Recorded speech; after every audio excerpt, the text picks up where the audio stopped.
Saudari terkasih, selamat berjumpa lagi dalam Renungan Minggu Biasa yang ke-18, 2 Agustus 2020. Bacaan pertama liturgi Minggu Biasa ke-18 ini, yakni Kitab Yesaya bab 55 ayat 1-3, menampilkan pewartaan Yesaya yang terlaksana ketika bangsa Israel masih atau sedang dalam pembuangan di Babel. Ada dua bagian utama pewartaannya, yakni ajakan terhadap umat untuk datang kepada Tuhan. Sebab Tuhan akan menganugerahkan kepada mereka berkat yang berlimpah. Yang kedua, Yesaya memberikan pengharapan kepada umat yang sedang menderita bahwa Tuhan akan mengikat perjanjian abadi dengan mereka. Sang Nabi mengangkat kebutuhan akan makanan dan minuman untuk melukiskan penderitaan umat, sehingga dengan terpenuhinya kebutuhan itu oleh Tuhan, ia melukiskan janji Tuhan yang tergenapi.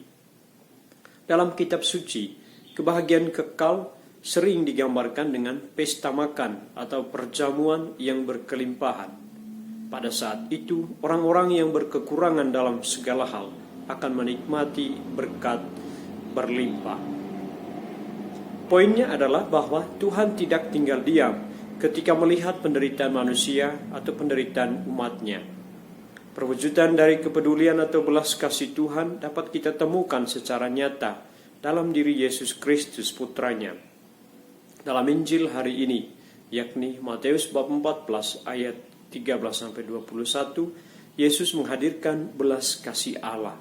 Ia tidak hanya menyembuhkan umat, tetapi juga memberi mereka makan. Mereka semua makan sampai kenyang, dan sisanya pun berkelimpahan. Saudara-saudari terkasih, ada dua pesan yang dapat kita timba dari firman Tuhan hari ini. Yang pertama, di tengah krisis hidup, carilah dan datanglah pertama-tama kepada Allah. Sebab Ia tidak tinggal diam melihat kesusahan atau kesulitan umatnya. Seruan Yesaya hendaknya kita ikuti. Ayo, hai semua orang yang haus, marilah dan minumlah air. Dan hai orang yang tidak mempunyai uang, marilah, terimalah gandum tanpa uang pembeli, dan makanlah, minumlah anggur dan susu tanpa bayar. Dia yang mencari Tuhan dan mendengarkannya dipuaskan. Ribuan orang yang datang mencari dan mendengarkan Yesus bukan hanya disembuhkan dari sakit dan penyakit, tetapi juga rasa lapar mereka secara jasmani dikenyangkan.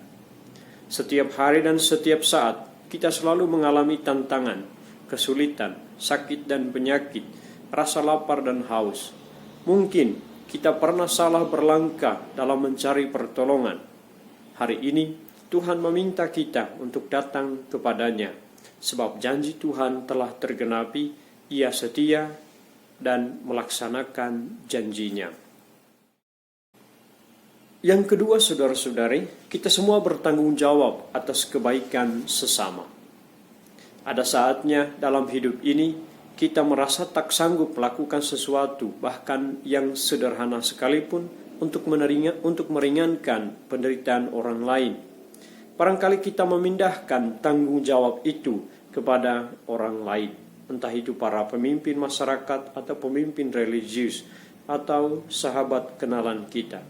Kita merasa bukan tugas kita untuk membantu mereka yang memerlukan pertolongan. Bisa jadi kita bertingkah seperti para rasul yang tak mau tahu dengan keadaan orang-orang yang kelaparan. Mereka bahkan mendesak Yesus untuk menyuruh mereka pulang. Namun kata Yesus kepada mereka, tidak perlu mereka pergi, kamu harus memberi mereka makan. Ucapan Yesus ini mencerminkan kehendaknya agar manusia juga ikut merasa bertanggung jawab terhadap keselamatan dan kesejahteraan orang lain, agar semua pengikutnya memiliki rasa tanggung jawab yang sama. Sikap ingat diri dan tidak peduli terhadap kesusahan sesama perlu ditinggalkan dan ikuti tindakan atau teladan Yesus sendiri. Dalam hidup harian, kita semua diundang untuk menghayati tanggung jawab tersebut. Sebagaimana Tuhan senantiasa mendengarkan dan menyelamatkan umatnya dari penderitaan, demikianlah hendaknya hidup kita diabdikan untuk kesejahteraan bersama, bukan demi keuntungan pribadi semata. Tuhan memberkati. Amin.